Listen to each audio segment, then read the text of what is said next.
Hello everyone, so today I'd like to start on some of the motions out of the iron fist. It's a very long form, about 1,100 pieces divided into separate sets that we put together as a form, like all the other forms that are taught within the system. They're taught as sets. It's where you're supposed to independently take those movements apart and find the defensive, self-defensive motions from them and its applications from them. So in this particular piece that we're going to work on is the uppercutting part of the iron fist.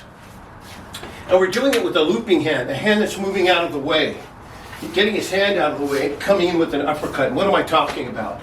Well, in the form, we're doing it in this manner here, to where this is hooking, this hand here is hooking, and it's coming up with an uppercut. Then it comes back again with that motion, and it comes into the solar plexus, or into the gut, right? Then from that particular motion, again, comes a high block, scooping the hand out of the way and coming in with this type of a punch. So what could be happening is we're standing here and maybe a person, we're off guard, or maybe a person throws a punch at us, we're moving out of the way and boom, coming in with that uppercut underneath his chin. Second technique could be maybe you're walking, you turn your back up, wham, that punch comes in maybe into his stomach. Right? If we were to do the different applications behind it, and they're endless, it could start with a kick, and then you come in with that. Or it could come in with that, and then a kick. Right? Or a knee.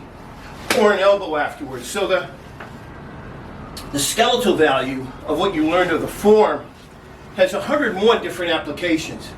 We're just breaking down some pieces out of the kata. Right? So in the form, this motion here comes long, short, high,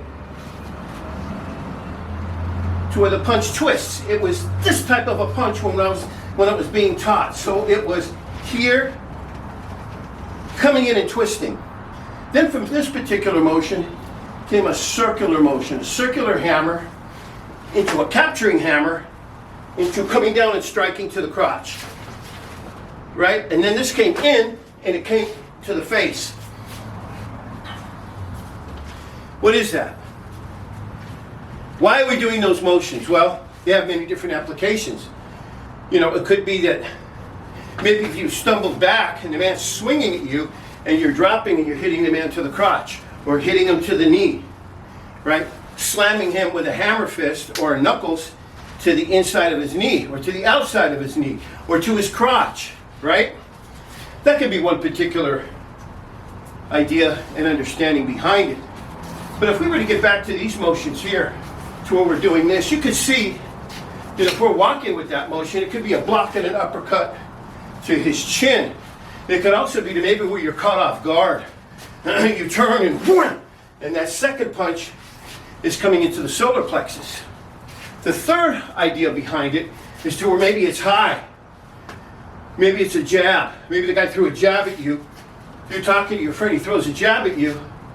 You're blocking, you're throwing his arm out of the way, right? And then you're coming into his stomach and turning, right? So it's this, coming in. Now these applications can be done, like I said, in 101 different ways. There is just no one way. But in the form, when we're going through it, to over here, this hooking motion can be an open hand to where I'm swatting the hand out of the way. Because if I'm coming with this, I also have to come with that because it has to be done on both sides. Anytime you learn a form, it's best to do the motions on both sides. Just you don't want to be a one-arm master, right? You want to be able to shoot it from here and then shoot it from here, right? You want to be able to block from here, and then shoot that motion up under the chin. Because it's teaching you certain principles and understandings that you may like or you may not like. But the basic idea and understanding behind this was the circling uppercut. Now in the form you see this, but it could be done off the walk. You could be walking, boom, and then come up with that, almost like a bolo punch, right? To over here, move the arm out of the way, come up high. Move the arm out of the way, come in low. Or you could move the arm out of the way, come up high, move this arm out of the way, come up into the chest or into the stomach. Right?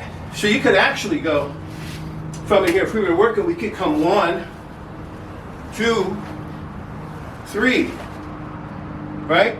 This motion here is to where maybe you're standing here, the guy throws a punch and you're doing a strike across his face. This could also be to where maybe he threw a backhand at you, you blocked his backhand, boom, you came back with a circle, right? Or a tighter circle, or a bigger circle, or a walking in circle, right? So the applications are endless.